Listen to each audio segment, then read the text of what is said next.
Trouxeram-lhe então umas crianças para que lhes impusesse as mãos e orasse, mas os discípulos os repreendiam. Jesus, porém, disse: Deixai os pequeninos e não os estroveis de vir a mim, porque dos tais é o reino do céu. Mateus 19, versículo 13, versículo 14. Olá, meu nome é Emerson e o objetivo desse canal é compartilhar o conhecimento da Palavra de Deus de uma forma simples e objetiva. Hoje em dia observamos que estamos vivendo em uma sociedade cujas preocupações, infelizmente, são, na maioria das vezes, preocupações relacionadas a si mesmo. Estamos na era do egoísmo e do egocentrismo. O que é egoísmo? Resposta: um amor exagerado aos próprios interesses, a despeito dos outrem. É um exclusivismo que leva uma pessoa a se tornar como referência a tudo, orgulho, presunção. O que é o egocentrismo? Resposta: uma qualidade, uma condição ou caráter de egocêntrico, egoísmo, conjunto de atitudes ou comportamentos indicando que o indivíduo se refere essencialmente a si mesmo. Infelizmente, os mais prejudicados acabam sendo as crianças. Pais e mães sem tempos de dar atenção,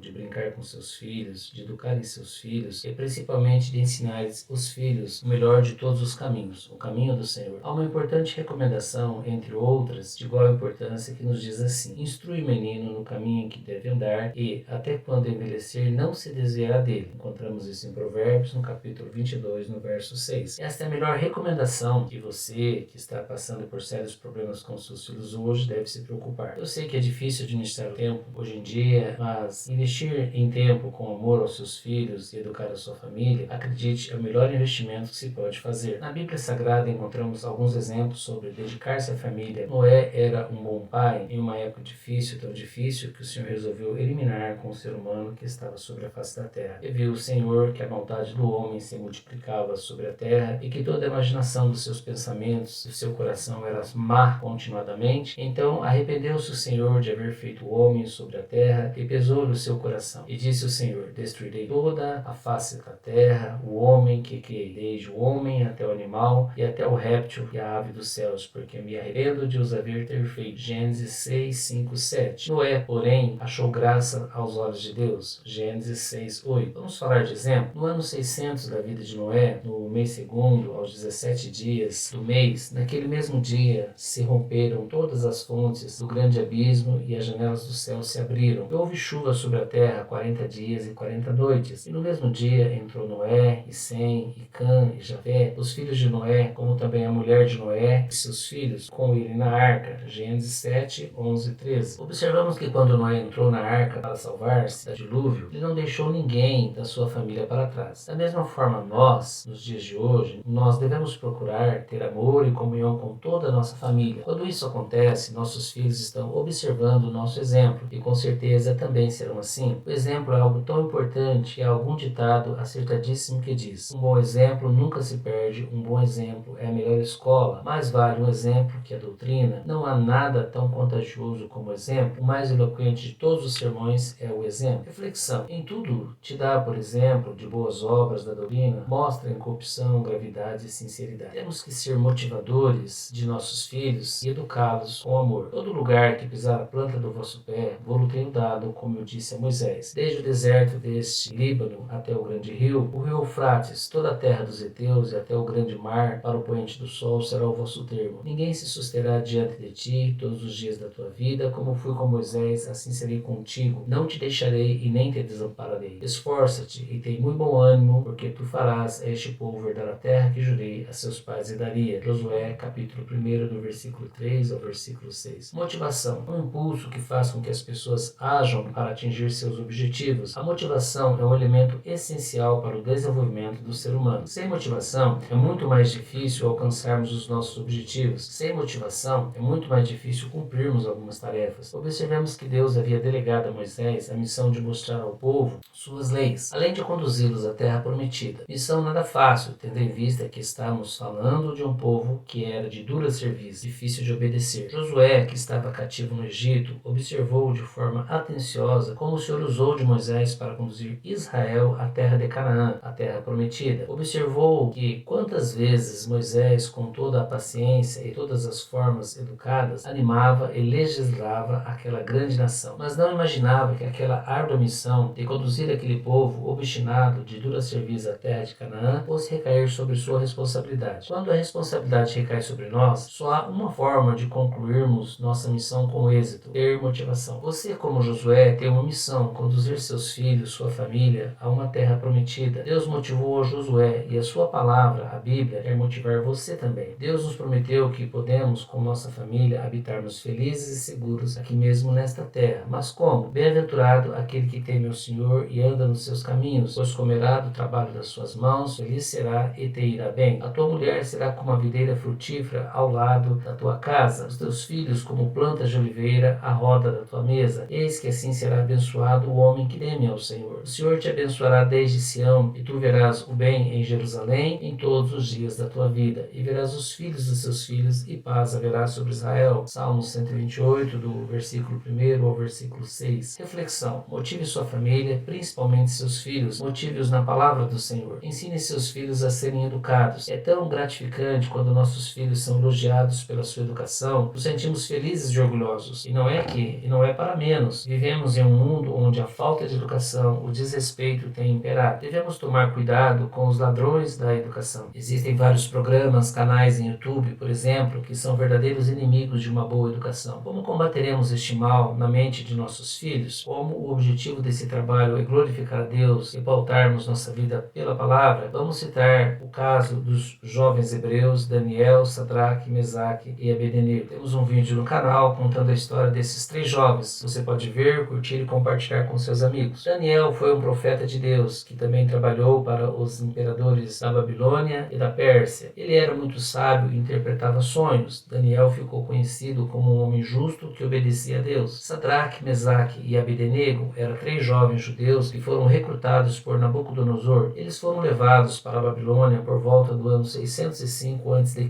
na mesma época que Daniel e Ezequiel. A história desses jovens cristãos começam assim: no 3º ano do reinado de Jeoaquim, rei de Judá, veio Nabucodonosor, rei da Babilônia, a Jerusalém e a sitiou. E o Senhor entregou nas suas mãos a Jeoaquim, rei de Judá, e uma parte dos utensílios da casa de Deus, e ele os levou para a terra de Sinar, para a casa de seu Deus, e pôs os utensílios na casa do tesouro de seu Deus. E disse o rei a Aspenaz, chefe dos seus eunucos, que trouxesse algum dos filhos de Israel e da linhagem real e dos nobres, jovens em que não houvesse defeito algum, formosos de aparência e instruídos em toda a sabedoria, e sábios em ciência e entendidos no conhecimento, e que tivessem habilidades para viver no palácio do rei, a fim de que fossem ensinados nas letras e nas línguas dos caldeus. E o rei lhes determinou a ração de cada dia, a porção do manjar do rei e do vinho que ele bebia, e que assim fossem criados por 3 anos, para que no fim deles pudesse estar diante do rei. E entre eles se achavam os filhos de Judá, Daniel, Ananias, Misael e Azarias. E o chefe dos eunucos lhes pôs outros nomes, a saber: a Daniel pôs o de Beltesazar, e a Ananias o de Sadraque, e a Misael o de Mesaque, e a Azarias o de Abdenego. Daniel, capítulo 1, do versículo 1 ao 7. Após Jerusalém ser aprisionada, alguns jovens foram tratados de forma a se tornarem homens sábios, instruídos das leis da época para prestarem serviço ao rei, separados para se alimentarem com uma comida real e estarem em constante estudo. Mas entre eles achou-se esses 4 jovens que resolveram em seu coração não comerem daquela comida, pois sabiam que era comida consagrada a um ídolo babilônico. Propuseram em seu coração se alimentar de água e de legumes, e após um teste de tempos estavam saudáveis e mais aptos do que os demais jovens testados. Por que isso aconteceu? Porque escolheram Deus em primeiro plano, escolheram não desagradar a Deus. É necessário que nós estimulemos, motivemos nossos filhos no temor de Deus, pois esse é o princípio da sabedoria. Todos os dias, ao acordar, convide o seu filho e toda a sua família para orarem a Deus, agradecendo pela saúde, a boa noite de descanso, pela moradia, alimentação, pelos amigos, pelos estudos, enfim. Exerça a gratidão entre a sua família. Os resultados será que seus filhos serão educados na lei do Senhor a serem gratos e passarão a meditar nela dia e noite. Bem-aventurado o varão que não anda segundo o conselho dos ímpios, nem se detém no caminho dos pecadores, nem se assenta na roda dos escarnecedores. Antes tem o seu prazer na lei do Senhor, e na lei medita de dia e de noite. Salmos 1, versículo 1 e 2. E isso lhe será bem, criando seus filhos, sua família no ensino e admoestação. Isso será uma dádiva eterna na vida de seus filhos. Reflexão: instrui o menino no caminho em que ele deve andar, e até quando ele se envelhecer, não se desviará dele. Provérbios 22, versículo 6. Ensine a humildade. Humildade significa a qualidade de ser humilde. É uma virtude caracterizada pela consciência das próprias limitações, modéstias e simplicidade. Uma característica de uma pessoa verdadeiramente humilde rebelde é a capacidade de admitir que está errado. Se você cometeu um erro, pode ser muito humilhante admitir que está ciente de seus erros e pedir desculpas. Precisamos educar nossos filhos ensinando-os que todos nós erramos, não somos perfeitos, mas da mesma forma que Deus nos perdoa, devemos perdoar aqueles que nos ofendem e sermos prontos em pedir perdão. Jesus, ensinando a oração do Pai Nosso, deixou muito claro este pedido de perdão feito nesta oração nos absorve do erro e nos condena do erro, porque se não perdoarmos, também não seremos perdoados, porém se perdoarmos, seremos perdoados. Olha o que Jesus falou: perdoa-nos as nossas dívidas, assim como nós perdoamos aos nossos devedores. Mateus 6, versículo 12. Esse é um dos grandes valores que devemos ensinar a nossos filhos. A criação educacional é como um edifício. A cada ensinamento, cada bom hábito aprendido e colocado em prática é equivalente a um tijolo colocado na casa da educação dos seus filhos. E cada tijolo colocado, você verá a contribuição da educação de seus filhos de tornarem-se um grande e belo edifício. Todo aquele, pois, que escuta estas minhas palavras e as praticas, assemelhá-lo-ei ao homem prudente que edificou a sua casa sobre a rocha. E desceu a chuva, e correram rios, e assopraram ventos, e combateram aquela casa, e a casa não caiu, porque estava edificada sobre a rocha. Vemos isso em Mateus, no capítulo 7, no versículo 24 e 25. Então temos um grande segredo para educar os nossos filhos. Escutar e praticar as palavras de Jesus. Entenda que para que nossos filhos possam ser totalmente mudados, passando para um processo de educação, paz, harmonia e autoestima, é necessário que nós, os pais, venhamos a mudar também. O Senhor mandará que a bênção esteja contigo nos teus celeiros e em tudo que puseres a tua mão, e te abençoará a terra que te der o Senhor, o teu Deus. E todos os povos da terra verão que é chamado pelo nome do Senhor e terão temor de ti. Deuteronômio 28, do versículo 8 ao versículo 10. Reflexão. Exercitando os filhos a prática da humildade é como uma plantação. Logo, logo chegará a colheita e você verás e provarás do fruto que vocês estão plantando hoje. Agradeço por você ter chegado até aqui. Com certeza, o poder do Evangelho, as boas novas, fará algo surpreendente na sua vida. Este material poderá ser desprezado pela sua simplicidade e objetividade, mas o objetivo é que realmente ele seja simples, de fácil compreensão, pois acredito que o conhecimento de Deus necessita ser passado de pessoas para pessoa pelo simples fato de sermos seus seguidores. Esta obra tem a finalidade de dar testemunho de nosso Senhor e Salvador Jesus Cristo, que tem, através da sua palavra, remédio para toda e qualquer enfermidade. Pois ele mesmo nos disse: vinde a mim, todos estáis cansados e oprimidos, eu vos aliviarei. Tomai sobre vós o meu jugo e aprendei de mim, que sou manso e humilde de coração, e encontrareis descanso para as vossas almas. Tendo visto esta verdade, busquemos com diligência examinarmos as Escrituras, procurando tirar nossas conclusões através de uma leitura simples, mas com temor e tremor na presença de Deus, sabendo que o Espírito Santo tem prazer em nos revelar a vontade de Deus, e que a palavra, a Bíblia Sagrada, possa nos esclarecer a cada dia qual a vontade do Senhor em relação aos mais diversos assuntos que possa aparecer. Saiba que não há nada nesta vida sem solução, nada que através da leitura bíblica aliada à oração e à humildade que não possa ser solucionado. O importante é saber que você pode usar esta verdade, poderá ajudar-se a si mesmo e inúmeras pessoas que precisam estabelecer um caminho de paz, felicidade, prosperidade e saúde. Esse caminho é o conhecimento da palavra de Jesus. Disse-lhe Jesus: eu sou o caminho, a verdade e a vida, e ninguém vem ao Pai a não ser por mim. João 14,6. Que Deus o abençoe infinitamente no conhecimento da verdade. Se você gostou desse vídeo, compartilhe para que mais pessoas possam ser alcançadas pelo Evangelho de Deus. Que a paz seja contigo. Quer ter mais intimidade com a Bíblia? Vou deixar um link para você abaixo, no primeiro comentário, com um cronograma, um link de como educar os filhos biblicamente. Clique no link e garanta o seu.